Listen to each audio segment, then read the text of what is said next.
Señores participantes, señoritas también participantes, muy buenas noches. Soy el coronel Ejército Peruano en situación de retiro, Carlos Antonio Solís Aburto, y hoy nos convoca una pequeña conferencia o intercambio de ideas sobre un tema que se titula Otras situaciones de violencia interna.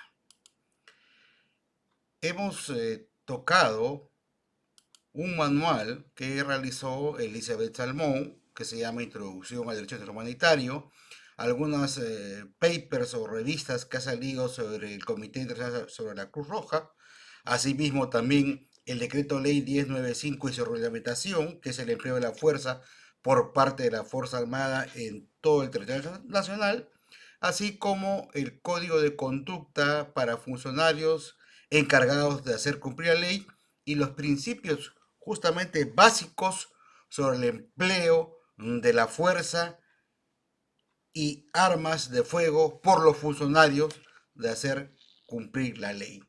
He visto por conveniente realizar el siguiente sumario, una pequeña introducción.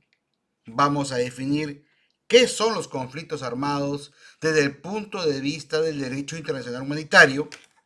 Nos vamos a aproximar a la definición de las otras situaciones de violencia, unas dos o tres que vamos a tocar por ahí. ¿Cuál es el marco jurídico aplicable a esta situación que se nos presenta? ¿Cómo se ha venido adaptando o participando justamente las fuerzas del orden en las otras situaciones de violencia frente al COVID desde el mes de marzo, una situación a nivel mundial que es la pandemia? Y terminaremos con algunas definiciones que nos da justamente el decreto ley 1095, que es el empleo de la fuerza, que se está aplicando actualmente, particularmente en la Fuerza Armada, en esta situación sobre qué es el COVID. La introducción, podríamos decir que en los últimos años, justamente el término de derechos humanos viene siendo empleado de un modo transversal en todos los campos de la actividad humana, vale decir, en el campo político, económico, ideológico y cultural. El Perú no es ajeno a esto.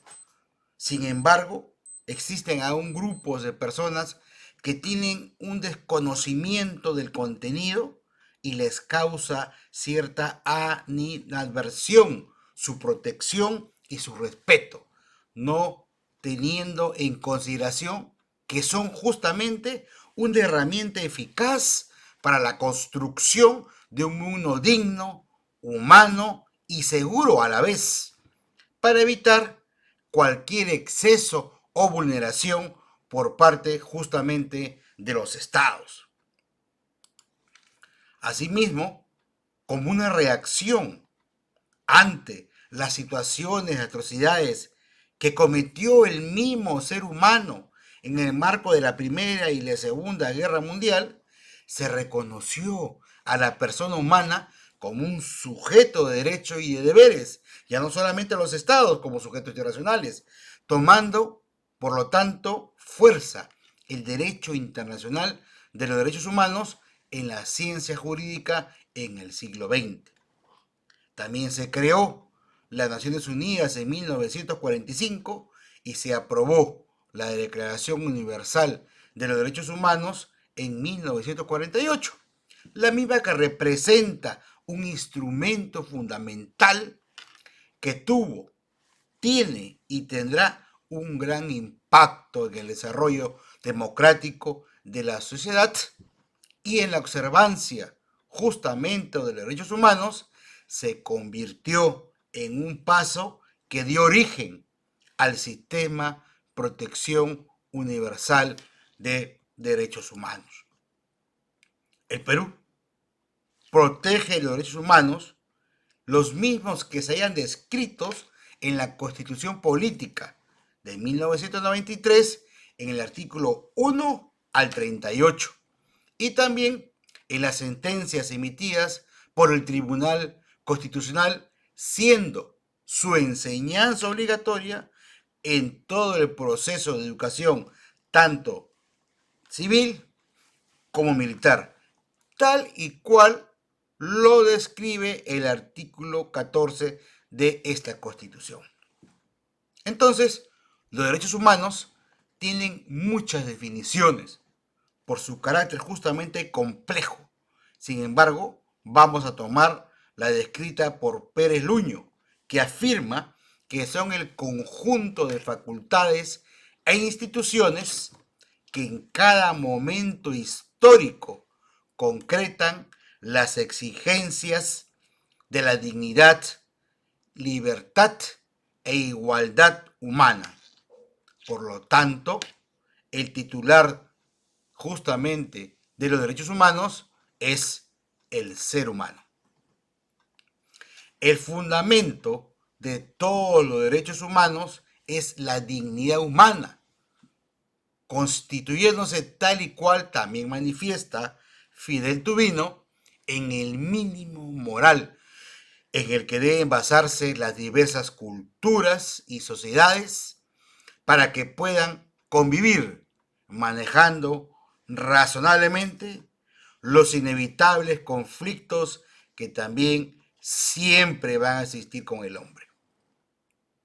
Las Fuerzas Armadas han asumido nuevos roles en los últimos años. Por ende, el conocimiento redundará en su respeto cuando reciba una misión de actuar en el interior del país como un funcionario encargado de hacer cumplir la ley. Para la actuación, las Fuerzas Armadas en el campo de derechos humanos se tendrá en cuenta el marco normativo internacional para el uso de la fuerza, compuesto, como podemos apreciar, por el Código de Conducta para los funcionarios encargados de hacer cumplir la ley de 1979 y los principios básicos sobre el empleo de la fuerza, justamente, y también las armas de fuego por los funcionarios encargados de hacer cumplir la ley de 1990. Estos documentos, que en un inicio eran o pertenecían al soft law, a un derecho blando que ustedes bien lo conocen, que posteriormente, y de acuerdo a una sentencia del Tribunal Constitucional del año, del año 2008, perdón, y el decreto legislativo 1095, son de cumplimiento obligatorio por los funcionarios de hacer cumplir la ley en el Perú. Las Fuerzas Armadas, justo en este marco de actuación que está regido bajo las normas de derechos humanos, su actuación queda circunscrito a los casos que están señalados en el decreto ley 1095, que establece justamente las reglas de empleo y uso de la fuerza por parte de las Fuerzas Armadas en el territorio nacional, situación que la cual exige una previa declaración de estado de emergencia para que la Fuerza Armada pueda actuar en apoyo al orden interno. Tenemos, por ejemplo, el título 2, donde vemos el uso de la fuerza en otras situaciones de violencia en las zonas declaradas en emergencia con el control del orden interno a cargo de la Policía Nacional del Perú. En el título 3 veremos el uso de la fuerza en otras acciones en apoyo de nuestra policía, como son operaciones de tráfico ilícito de drogas, terrorismo y protección de los servicios públicos esenciales. En dichos documentos van a describir los principios, legalidad, necesidad y proporcionalidad, bajo los cuales actuarán obligatoriamente las Fuerzas Armadas cuando se desempeñen como los funcionarios encargados de hacer cumplir la ley. ¿Correcto? Teniendo en cuenta que la vulneración de unos de estos principios que hemos nombrado se convierte en arbitrariedad su actuación, pudiendo ser objeto inclusive de una denuncia penal. Otro aspecto importante que también está en este documento, el decreto ley 1095, está la intensidad del uso de la fuerza, que está establecido en una fase preventiva y una fase reactiva. En esta fase preventiva vamos a ver la presencia militar, el contacto visual y la verbalización. Cuando se agotó esta fase, vamos a pasar a una fase que es una fase reactiva, donde se realiza la advertencia correspondiente procediendo al uso de la fuerza en modo gradual.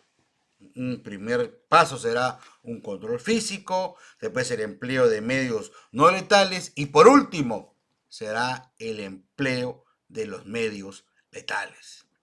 Debemos tener en cuenta, en este caso, que los miembros de la Fuerza Armada van a hacer empleo de las armas letales en los siguientes casos. Primero, en defensa propia o de otras personas en caso de peligro inminente de muerte o de lesiones graves.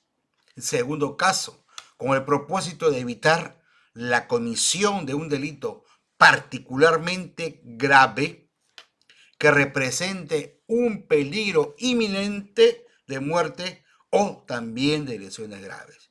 Y tercer y último caso, con el objeto de detener a una persona que representa un peligro y oponga resistencia a su autoridad o para impedir tal vez su fuga.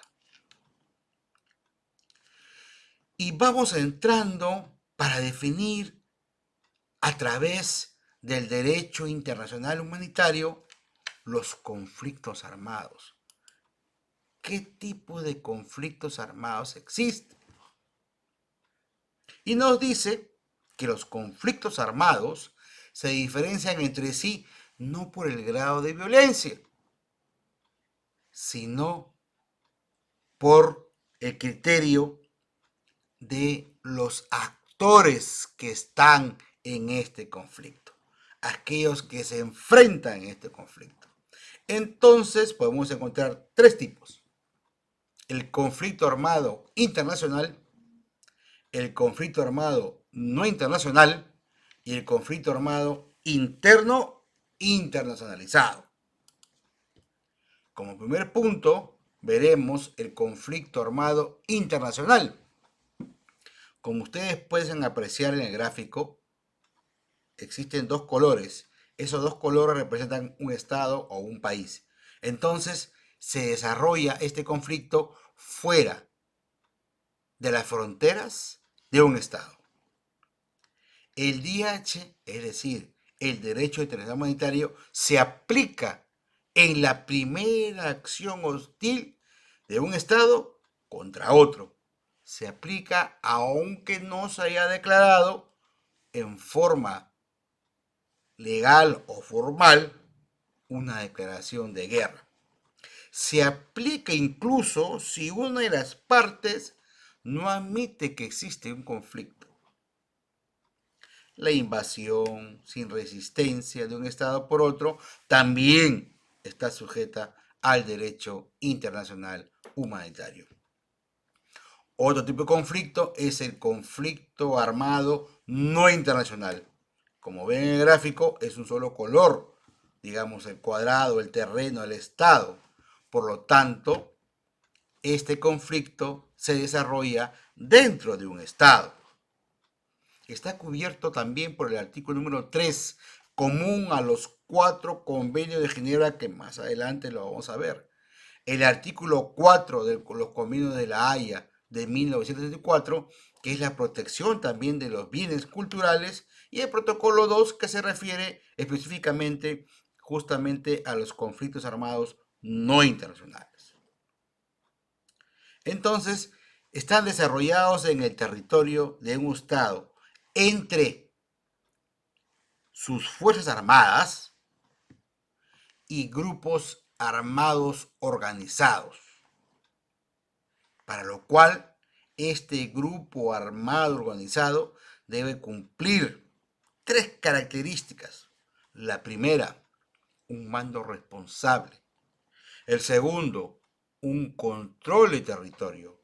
El tercero, que tengan la capacidad de realizar operaciones militares sostenidas y concertadas en el tiempo. Y aquí aplicamos el derecho internacional humanitario. El último conflicto que considera el derecho humanitario es el conflicto armado interno internacionalizado.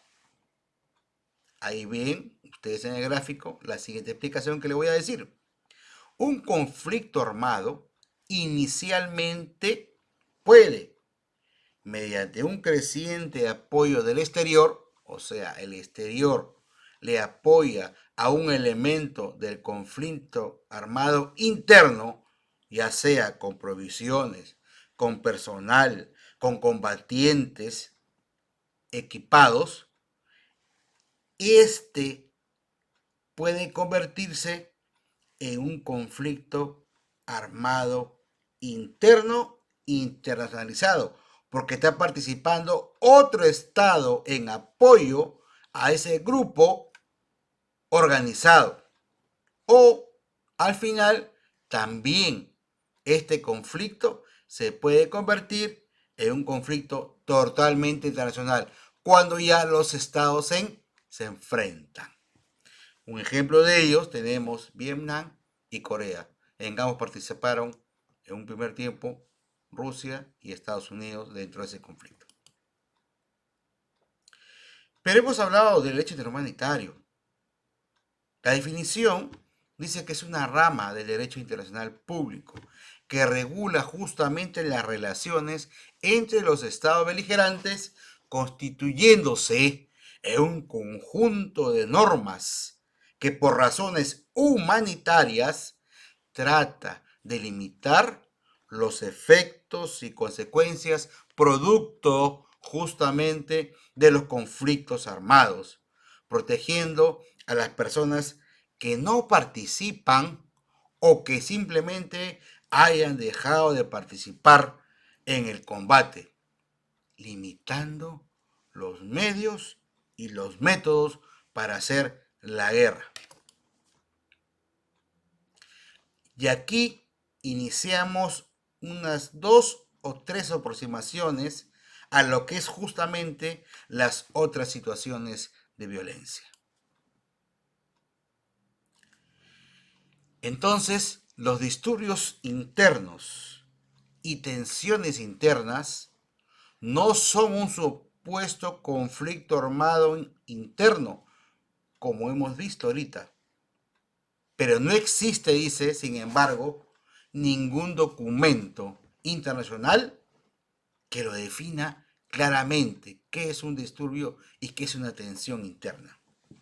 Tampoco los tratados de derechos humanos, que suelen justamente prever la derogación de obligaciones internacionales en casos de guerra, peligro público o de otra emergencia que amenace a la independencia o seguridad del Estado parte, o en situaciones excepcionales que pongan en peligro la vida de la nación. Establecen criterios que nos ayuden a ver más o menos qué es la definición de estos términos. Un autor, por ejemplo, Gasser Hans Peter, nos dice que las situaciones de disturbios interiores y tensiones internas se caracterizan por la aparición de un grado de violencia que sobrepasa aquello que es, por decir, algo que sucede en un tiempo normal. Y lo entendemos así, por ejemplo, con la criminalidad ordinaria de todos los días o las medidas de represión corrientes ejercidas por el aparato de repente policial en el marco de el respeto de las limitaciones de la ley. Más bien se trata, tal vez, de un conjunto de situaciones que se caracterizan por constituir fenómenos de violencia entre las fuerzas del Estado y los opositores al régimen, o tal vez entre ellos, generados por diversas causas étnicas, raciales, religiosas, ideológicas, económicas, sociales o incluso con consecuencia de contextos de violaciones de derechos humanos.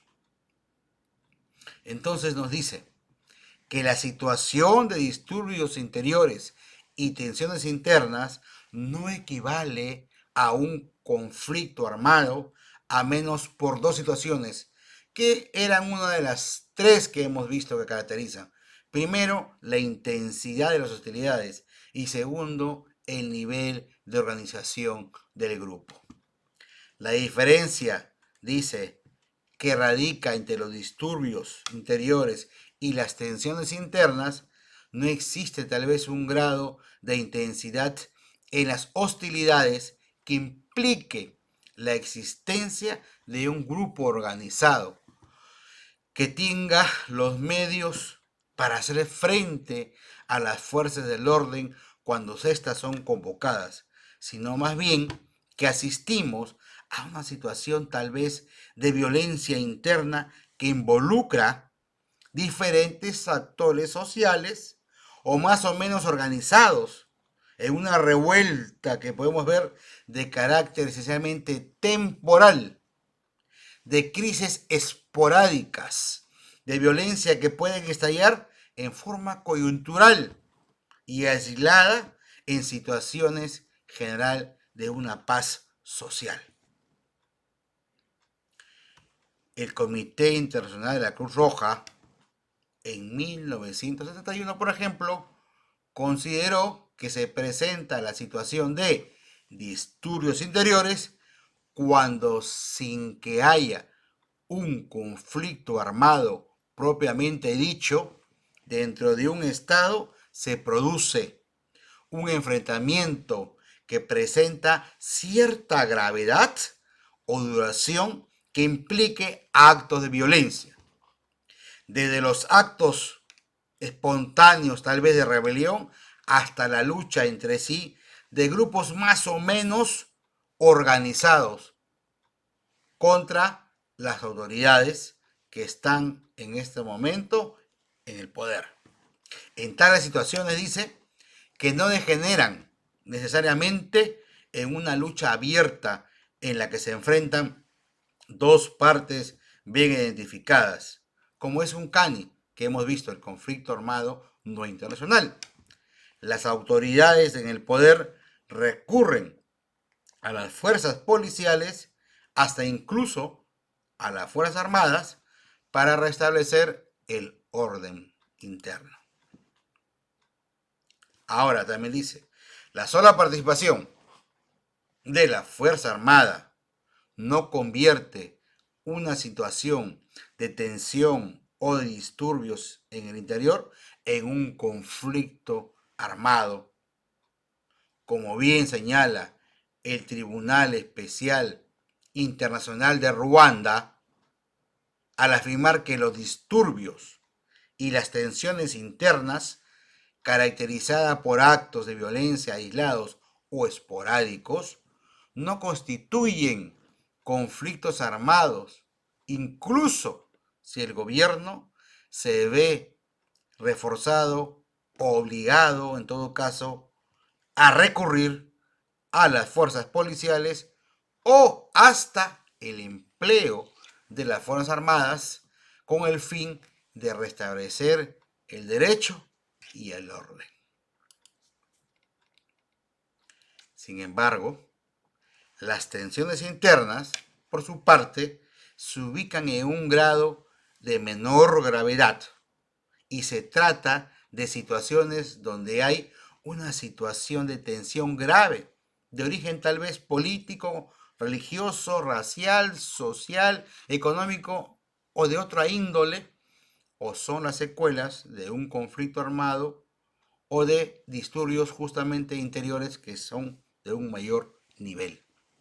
Se trata en consecuencia de dos situaciones que aspiran, dice, en la teoría, a una calificación cuantitativa del problema, pero que en los hechos se pueden confundir entre ellas con tal vez el origen de un conflicto armado no internacional y desde luego con un escaso nivel de protección tal vez a los derechos de las personas que generan un gran número de víctimas, esos hechos. En casi todos los países del mundo es bastante frecuente que un grupo de personas se lance a las calles, salga a las calles para expresar de repente públicamente sus opiniones. Tales concentraciones o manifestaciones, o como se le pueda llamar, se consideran consecuencias lógicas de justamente la libertad individual y colectiva, aunque estos actos no siempre son violentos. Desafortunadamente, las ocasiones que llaman la atención y son caracterizadas por enfrentamientos físicos.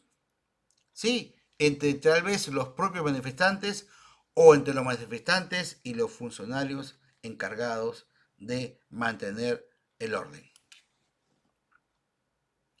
En los últimos años, como prueba de un carácter siempre ejecutivo, evolutivo, que va desarrollando y que va mutando este tipo de situación, podemos identificar algunos desafíos que nos puede de repente hacer equivocar sobre la definición, porque lo vamos a ver en tres escenarios.